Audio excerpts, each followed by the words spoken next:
रावलपिंडी खबर शामिल करते हमारे division bureau chief Mumtaz Hussain. Social media पर खातून के बाल काटने की वायरल वीडियो के हवाले से दर्ज मुकदमे में अहम पेशरफ्त। मुकदमा में शामिल 3 मरकजी मुलजमान गिरफ्तार। खातून के बाल काटने वाला मरकजी मुलजम साथी मर्द और खातून शामिल। वाक़े का मुकदमा पुलिस की मदद में थाना नसीराबाद में दर्ज किया गया था। बाल काटने की वीडियो वायरल होने के बाद मुतासरा खातून का वीडियो बयान सामने आने पर थाना नसीराबाद में मुकदमा दर्ज किया गया था। वाक़या करीब 1 माह कबल पेश आया था जब रावलपिंडी पुलिस को रिपोर्ट न किया गया था। बाल काटने की वीडियो वायरल होने के बाद मरकजी मुलजमान फरार होकर रूपोश थे।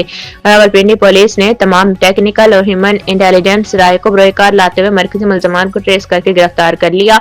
सीपीओ सैयद खालिद हमदानी के मुताबिक गिरफ्तार मुलजमान के दीगर साथियों सूरतकारों को भी गिरफ्तार करके कानून के कटहरे में खड़ा किया जाएगा।